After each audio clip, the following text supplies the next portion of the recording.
selamat sore. Ya, kami dari pimpinan DPD terpilih berempat tadi.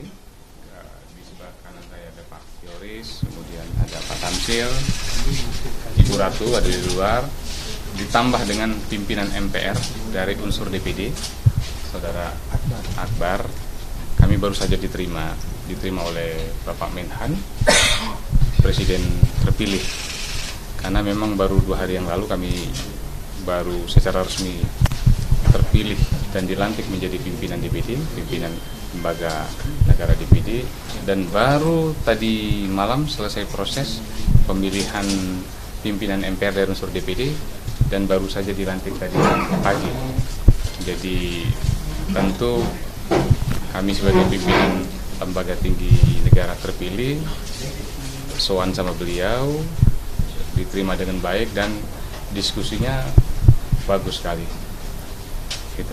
Isi tadi dalam ini kan pertemuan pertama juga ya Pak, dan beliau kan tidak hanya sebagai Menhan tapi beliau juga sebagai Presiden terpilih. Mungkin ada pesan apa yang disampaikan dari pimpinan DPD ini kepada Bapak Prabowo tadi? Ya, kalau dari kami menyampaikan pertama tadi bahwa kami baru terpilih, kedua kami dari posisi parlemen, posisi DPD yang memang sebagai representasi masyarakat daerah di pusat akan sangat mendukung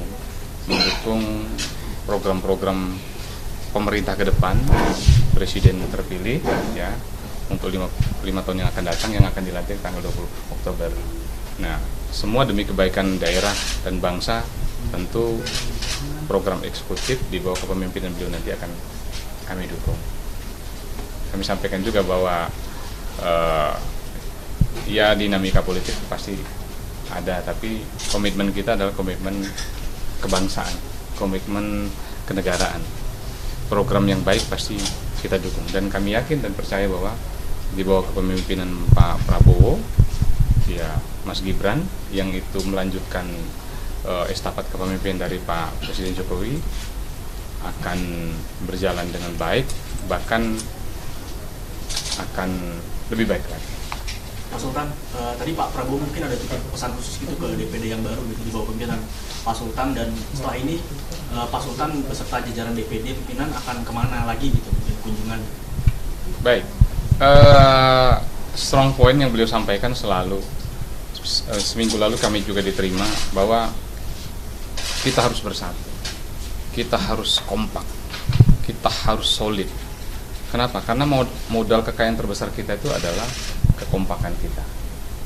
Boleh berbeda pendapat, boleh berpartai politik, boleh mengikuti pemilu setiap 5 tahun, habis itu sudah berangkulan.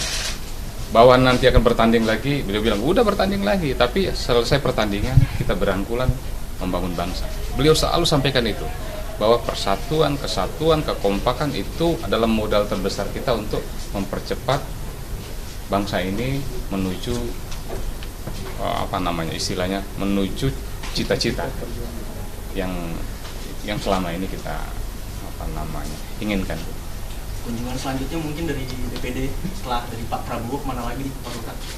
Ya, saya tadi juga kebetulan di sela-sela pelantikan pimpinan MPR, kami juga tadi ya merasa tersanjung juga tadi langsung bisa bicara dengan Pak Presiden Joko Widodo. Beliau menghubungi lewat telepon, beliau mengucapkan selamat karena beliau masih ada di Bulukumba, Sulawesi Selatan di daerah. Beliau sampaikan selamat, ke depan intinya ke depan itu harus lebih guyup, lebih baik, sama dengan apa yang disampaikan oleh Pak Prabowo. Ke depan itu tensi politik kita harus kita kontrol dengan baik, sehingga benar bahwa modal terbesar kita itu solid, kompak, bersatu. Ya, tanpa mengurangi ya dinamika, ya, kekritisan, tapi kalau tujuannya sama pasti semua akan menjadi gampang. Mungkin teman-teman yang mau tambahkan? Cukup kan? Cukup, saya kira. Mungkin bisa bertanya terkait dengan kepemilikan Mas Chandra kan sebenarnya sudah dilantik sebagai pimpinan MPR. Kemarin kita melihat bagaimana alotnya diskusi antara DPD yang bermusyawarah yang akhirnya kemudian bisa terpilih Mas Chandra gitu ya. Mungkin ada sedikit tanggapan gitu terkait dengan apalagi apalagi ini kan bisa mengalahkan Fadel Muhammad yang kita ketahui juga sebelumnya menjadi wakil ketua MPR.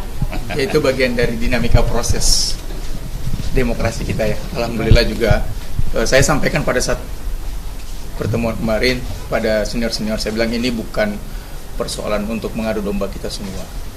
Ini bentuk bahwa kita sama-sama berkomitmen untuk mempunyai spirit kebersamaan. Artinya demokrasi harus tetap jalan, sinergitas antara senior-senior dan lintas generasi, khususnya generasi kami semua ini bisa terbangun, sehingga insya Allah nanti ke depan juga kita akan berkomitmen menjadikan MPR sebagai rumah lintas generasi. Mungkin seperti itu. Oke. Oh, saya mau tambahkan tadi. Ada pesan beliau tadi. Ada kutipan beliau yang saya ingat betul tadi. Ini momentum yang terbaik buat rakyat saya akan lakukan. Beliau sampaikan tadi. Pokoknya yang mulai dari program makan bergizi. Saya betul-betul bilang saya tidak punya kepentingan yang lain-lain lagi. Saya tidak mencari apa-apa. Saya hanya mau melakukan yang terbaik buat bangsa ini. Itu saya sampaikan, Pak, ini saya merinding. Dia bilang iya. Betul itu. Saya nggak punya pikiran yang lain. Pokoknya yang terbaik buat bangsa ini saya akan buat. Saya akan lakukan. Gitu. Ya. Oke.